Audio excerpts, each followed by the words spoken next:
আল্লাহ তাআলার চেয়ে বড় মুক্তি, বড় ফতোয়া আর কেউ দিতে পারেন না। তিনি ফতোয়া দিচ্ছেন, ওয়ায়ুফতিকুম, আমি তোমাদেরকে ফতোয়া দিচ্ছি, ফাআম্মা মান আতা, আমার জন্য নিবেদিত হও, ওয়াত্তাকা, আমাকেই শুধু ভয় করো, মৃত্যুকেও ভয় করতে হবে। মাঝে মধ্যে আমাকে লোকেরা জিজ্ঞেস করে, রিমান্ডে আমাকে জিজ্ঞেস করছিল, মৃত্যুকে ভয় পান না? আমি বললাম না, পাই। বলছে কেন, আপনার মুসলিম না? আমি বললাম হ্যাঁ, মুসলিম হিসাবেই তো পাই। বলছে কেন পান না? আমি বললাম আমি আল্লাহকে ভয় পাই, এই জন্য আমি মৃত্যুকে ভয়।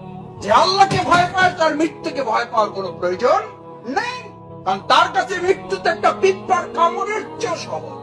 বেলাল রাদিয়াল্লাহু তাআলা মৃত্যুর যন্ত্রণায় ছটফট করছেন।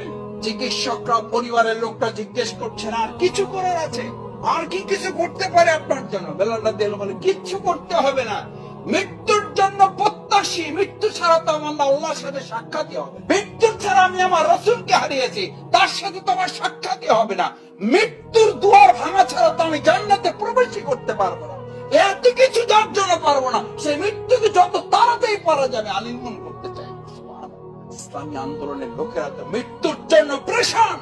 আমি মাঝে মধ্যে বলি যে মৃত্যু ছাড়া আল্লাহর সাথে সাক্ষাৎ নেই, যে মৃত্যু ছাড়া জান্নাতের দরজা মুক্ত করার সুযোগ নেই, যে মৃত্যু ছাড়া প্রিয় নবী সাল্লাল্লাহু আলাইহি ওয়াসাল্লামের সাথে সাক্ষাৎ নেই, যে মৃত্যু ছাড়া আমার এখন থেকে 10 বছর 15 বছর আগে হারিয়ে যাওয়া আমার বাবার সাথে সাক্ষাতের সুযোগ নেই। ওয়ায়ান কলবি ইলা আহলিহি মাসরুরা, জান্নাতে তোমাকে শুধু প্রবেশ করানো হবে না, যদি প্রকৃত জান্নাতি আল্লাহ তাআলা দয়া করে কবুল করেন, তাহলে আল্লাহ বলছেন এক সন্তানের কারণে আল্লাহ গোটা পরিবার শুদ্ধ